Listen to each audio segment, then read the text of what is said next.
Hello, everyone, and welcome to WUB Network, America's Sports Leader. I'm Eddie Kalegi here for another episode of the Fuel Gauge. It's been an interesting last 48 hours. It's been a lot of stuff to talk about. The first episode, we were talking about qualifying. I am still just blown away by the speed of those Hendrick cars. One of them went to victory lane in the Clash. We'll talk about the Clash first. Then about which teams have looked good, which teams have not. Uh, and I'll get into my predictions for some of the races this weekend. A lot of fun. We still got 5 races coming up this weekend: the 2 duels, Trucks, Xfinity, and Cup. And also, what I think this announcement could be from Jimmie Johnson. So, speaking of Jimmie Johnson, let's get right into the Clash. Unfortunately, it's daytime in Florida, so you know what's going to happen there. You're going to get rain, and when it rains, it pours down in the Sunshine State, and it was rough. 8 laps in, they had to go to a rain delay. I believe there were multiple rain delays, and then, of course, it had to be rain shortened at the end, but that wasn't the only reason the race came to a close. Like the past few clashes, really, ever since they've shifted it to daytime, this was the third season having daytime. A lot of single file racing, running that outside lane. Couple reasons the drivers are doing this.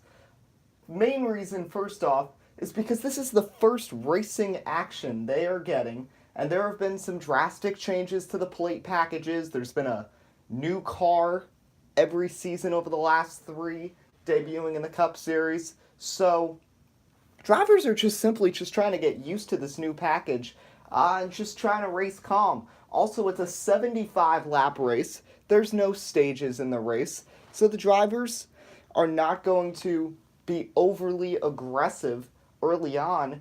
They can hang in there, just see how things work. And then, of course, follow the leader. If nobody else is going to the inside, why would they? And just get freight trained. And also, let's not forget, it was especially because of the rain this past. It was just so difficult to control the car with the rain. They were driving in the mist for a couple laps at one point. A couple drivers, Ryan Blaney especially, said there was rain on the track. That's why it's always frustrating. Daytona's such a great track. It's a great place for NASCAR to start their season, but unfortunately, occasionally, you get that rain and you can't stop it. So Paul Menard won the draw and started on the pole and led most of the laps of the race. But then we had some wild restarts towards the end with the rain delays. And then, with about 23 laps to go on what ended up being the final lap of the race, Jimmie Johnson, who had run mid-pack with Chase Elliott and Alex Bowman as teammates, the Penske drivers like Keselowski and Logano, who were up there with Menard, and Ryan Newman, they had all started to fade a little. So the Hendrick drivers decided to start making their move, and Jimmie Johnson was the one. He got up to second place, and then he tried to take the lead from Paul Menard. And then, of course, the debate began. What happened here? Even Jeff Gordon and Darrell Waltrip had opposing views of what happened in the wreck.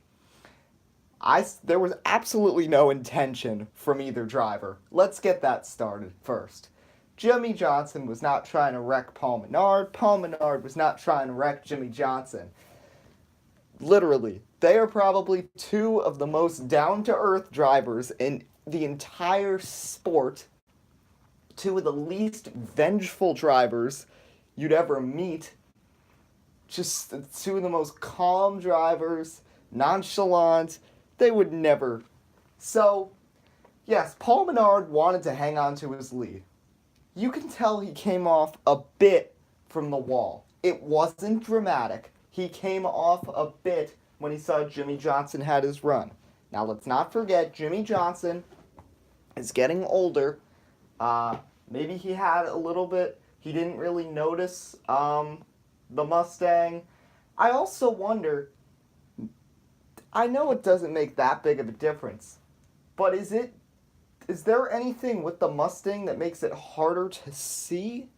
I don't know, because my contention is that Chase Elliott didn't see Ryan Newman And that ended up causing that wreck. Jimmy Johnson ended up making contact with Paul Menard. That's probably an idiotic thing for me, but maybe there's a possibility with that. But Jimmy Johnson is getting older. He's still fast. We saw it in qualifying. And he also wanted to be aggressive and try to take that lead away. And had there not been contact, I think Jimmy might have been able to swoop around and get that lead.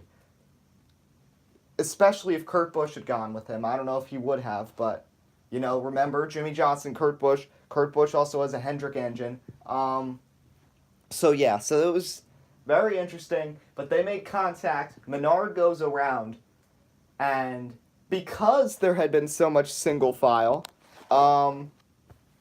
what happened was that everybody just followed each other into the wreck, and then the others just tried to all shoot around, and it didn't really work. And so many drivers were involved in the wreck.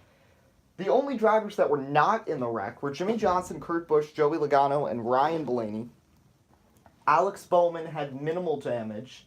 Chase Elliott had, I'd say, moderate damage. And then 15 cars were annihilated in the wreck. Paul Menard, Kyle Busch, Kevin Harvick, Martin Truex Jr., Brad Keselowski, Daniel Suarez, Clint Bowyer, Eric Jones. So many drivers. But as you know, it's a product of plate racing. Overall, I say it's what you can expect from the Clash. This is what we've seen the last few seasons. The drivers are getting used to the package. They take their time. They ride the outside. They get aggressive towards the end. And yes, because it's the first time racing at Daytona in a racing setting in 9 months. Actually, not 9 months. 7 months. Still a long time. Haven't been in a competitive NASCAR race in almost 3 months. They're going to make mistakes. They're all human. They're going to make mistakes. Nobody was being intentional. As I said, Jimmy Johnson, Paul Menard, two very calm people. A wreck happened. The big one happened. The rain came and Jimmy Johnson won. Jimmy Johnson did not intentionally wreck the field for the win. He made a mistake as a driver, but he still had a solid race, was running in the top 10, even the top 5, much of the race, has shown a lot of speed. Now, of course, there were some drivers. Paul Menard was frustrated after the race. Then, of course, you had Kevin Harvick yesterday, who was discussing maybe the Clash has, quote-unquote, run its course, saying that Joe Gibbs Racing lost 5 cars in the race, $300,000 per car, adds up after a while. Well, I mean, he has a point. Now, what would my suggestion be? The Clash is a tradition of NASCAR.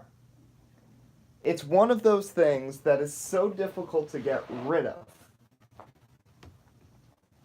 Now, it's so difficult because you want a race that can prepare the drivers before the Daytona 500. Obviously, the duels also act like that. But, I don't know. The Clash is too much of a tradition. It's gone on now for coming close to 40 years. Now, what Harvick suggested was possibly merging the Clash and the All-Star race into one event. Now, I like that, but then, there's tradition with the All-Star race. Some of those amazing moments, one hot night. Then, of course, 2009. That 3-wide incident when Jeff Gordon wrecked, but before that, Ryan Newman had maybe one of the greatest runs, one of the greatest single laps I've ever seen on a racetrack before, when he caught Jeff Gordon and Kyle Busch and made it 3-wide.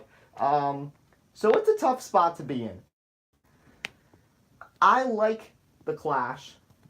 I still like that I would prefer that it would be at night. I like it better at night.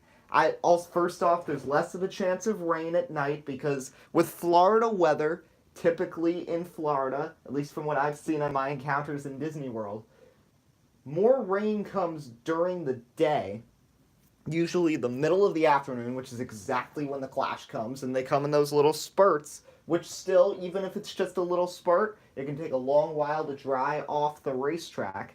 And then, of course, that creates some dangerous conditions.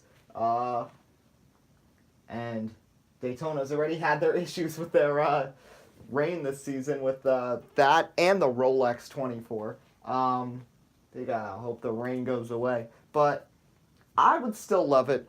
I know it used to be a day race, but I like it better as a night race. I also think there should be some sort of an incentive for the drivers. I don't know what that would be, whether it's a playoff point, whether it's some cash, some more cash than what was up there. You would have drivers going a little harder during the race, or what you could do. I think this is what my whole solution is. You keep the Clash. You keep the All-Star race. You can keep them as two separate events. You can keep the Clash at Daytona first week of the season. You keep Charlotte in May for the All-Star race. You don't have to change anything. But the Clash, you break it up into stages. You make it like a mini Daytona 500, run at night. You could do, 75 laps. Just do 325 lap segments. And how about the winner of each 25 lap segment gets a cash bonus and, well, maybe not points. Maybe not points because that could be unfair to the drivers who do not qualify for the Clash. But a cash incentive at each 25 lap mark. So with that, you'd have drivers, the fans that are complaining about the driving just on the high line. Drivers wouldn't want to just sit around. They would make. Yes, the wrecks would happen, but it wouldn't be like Sunday was, where it was 45 laps of single file, and then one driver makes a move and it's pandemonium. It would be more spread out like a regular plate race, where there's going to be wrecks throughout the race, but they're going to be smaller. They're not going to be all at once. Drivers will make moves at all points of the race. Sometimes they'll go early, sometimes they'll go later. There's going to be a lot more strategy. So, in short, my solution, keep the Clash, move it to the nighttime, 75 laps, 325 lap segments, cash incentive for winning any of the 25 lap segments. Maybe play a point or two as well that could go towards the season to get you a little jump. And it allows for a good tune-up for the duels in the Daytona 500. So that's my whole debacle with the Clash. I know there was rain. I know there was the wreck. I know there was debate. But I still think it was a pretty solid Clash. And it was an entertaining watch, I will say the least. And the announcers, once again, Mike Joy, Jeff Gordon, Darrell Waltrip, really brought up excitement throughout the race, really captured all the excitement at Daytona International Speedway. That's one of the things I most look forward to when Speed Weeks begins, is hearing the announcers on Fox, because Mike Joy, Jeff Gordon, Darrell Waltrip, the moment I hear their voices, and then of course when I see a baseball spring training game, which is only 10 days away, I get excited, The fun's coming. The fun's on its way. Spring's coming. Nice weather. The New Jersey winter's going to be gone soon. So yeah, that's my whole thing about Clash and Kevin Harvick. You can fix the Clash. You can keep the All-Star race as is. And then, of course, possibly, I know there's the chance that they are going to shorten the schedule starting in 2021. Which I actually kind of like, because it would make each event slightly more exclusive. And I like that, to be honest. But I still think you'd keep the Clash in the All-Star race, because there's so much tradition with them. There are certain traditions you can't abandon. I know the Clash has had some different names, but the Clash has been a tradition with the pole winners battling it out since 1984. You've had some crazy things happen in those races, whether it was the Ricky Rudd crash, Kyle Busch almost wrecking twice and then coming back to beat Tony Stewart in a photo finish in 2012. That crazy wreck with Jamie McMurray a few years ago when it was the Sprint Unlimited. Jeff Gordon's flip, which was also in the Kyle Busch race.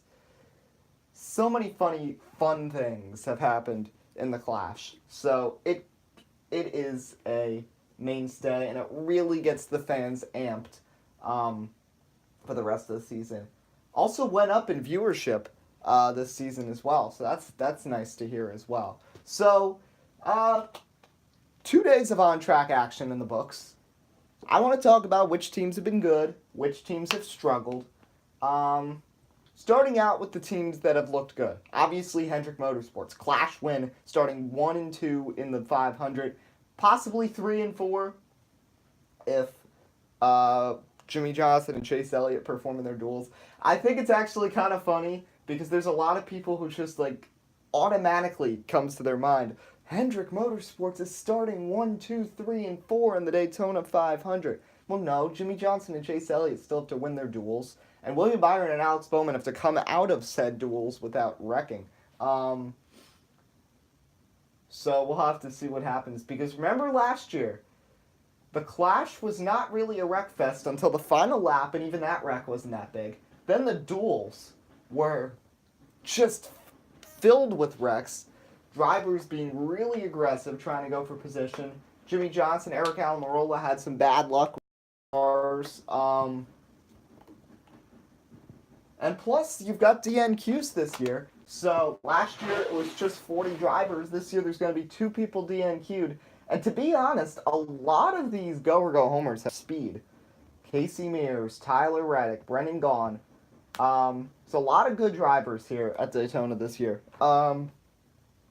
Ryan Truex has some experience in Cup since 2014, on and off, getting little dashes. So that's going to be fun. So Hendrick Motorsports has been very solid. They're definitely the top team. Now Ford, of course, everybody thought, oh, since Chevy had that awful season last year, Johnson and Larson went winless. Chase Elliott was the only one who really had any sort of success for the organization.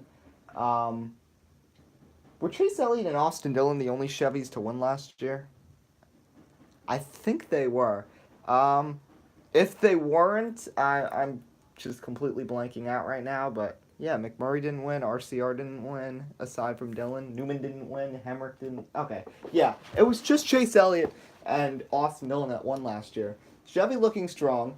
Now Ford moving to the Mustang, people thought they'd have some trouble adjusting. Remember Stewart-Haas Racing. Stewart-Haas Racing 2 years ago when they switched to Ford had trouble adjusting to the new regiment. Clint Bowyer had a rough season. Kevin Harvick only won 2 races the whole season. Sonoma, and then a late playoff race at Texas. That was it. He only won 2 races the whole season. I think Stewart-Haas is going to take a step back, but Penske looks just fine. They look in full form. You saw how Paul Menard looked strong, and Wood Brothers Penske Alliance. Keselowski, Logano looked solid in qualifying. Ryan Blaney's been a little slow so far, but I still think with practice and the fact that he is very good at these plate tracks. Back when he was really young a few years ago, he had a big performance at Talladega and was battling Dale Jr. and Brad Keselowski up there. Finished second in the Daytona 500 in 2017. Probably could have finished second or even gotten a win last year had it not been for that wreck with Kurt Busch at the very end of the race. He'll get sped up, but Penske's the second best team behind Hendrick right now. Third best, I'd say Joe Gibbs Racing. They were fast in practice. They had some pretty fast cars in the class despite wrecking. Martin Truex Jr.'s transition has seemed pretty smooth to Joe Gibbs. Eric Jones, another year of experience. Remember the last time there was a Cup race at Daytona, he went to victory lane. Presences on that team. They can't be stopped. I really have a bounce back year after a lackluster season in 2018. So they're the third best team right now so far through Speed Weeks. Fourth, I'm going with Richard Childress Racing. Daniel Hemrick and Austin Dillon flew qualifying. I know it might just be a Daytona thing because they're both good plate racers, especially Austin Dillon.